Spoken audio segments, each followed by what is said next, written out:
ঢুকলে আমি তখন দরজা খুলে দিই যে এরকম কী শুরু করছো তোমরা, তার সাথে আমাকে মেরে ফেলো, সেটাই তো বেশি ভালো হবে। এখন এতগুলো সন্ত্রাস নিয়ে আমার বাড়ির মধ্যে ঢুকছে।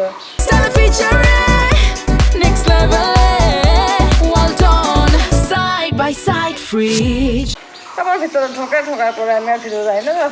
যাই হোক, লোকজন, এলাকার লোকজন তখন আসে। আমার মেয়ের বিয়ের গহনা রেডি করে আসলো 6 ভরি আর 5 লক্ষ টাকা আসলো। সেটা নিয়ে পরে এলাকার লোকজন হামলা হলো। তার আগে আমার ছেলে এবং আমার স্বামীর সাথে আমার বাবা মায়ের তর্ক বিতর্ক হয়েছে বিকেলবেলা, সেটা আমি জানি না। গতকালকে বিকেলে? জি জি, ইফতারির আগে, সেটা আমরা জানি না। আমরা শুনলাম এখানে একটা জমি কেনা বেচলে 13 কোটি টাকার একটা ভাগ বাটোয়ারা হলে মারামারি। এটাই আসলে মূল কথা, কিন্তু কালকের ঘটনা তো এটা হয়নি। আমরা তো ওটাই শুনলাম যে 13 কোটি টাকা।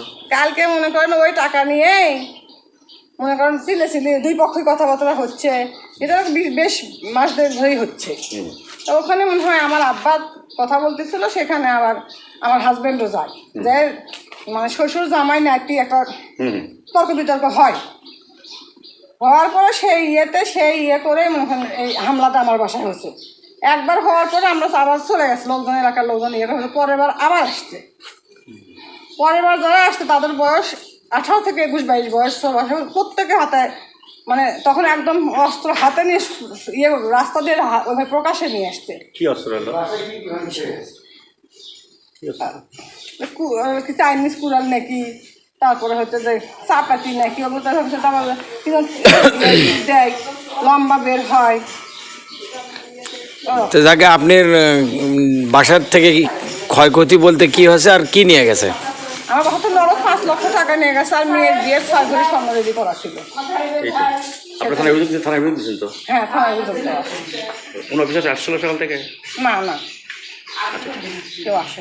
এখন ওই ছেলেগুলো যখন চলে যাওয়ার সময় এই যে আলু ক্লোস্টারে কাজ করে একটা ছেলে, কি নাম?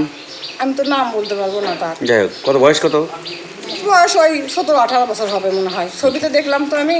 তারপর সে ছেলেটাকে চাকু মারছে 2টা, আর মাথায় অনেকগুলো আঘাত করছে। 10-12টা হুন্ডা ছিল।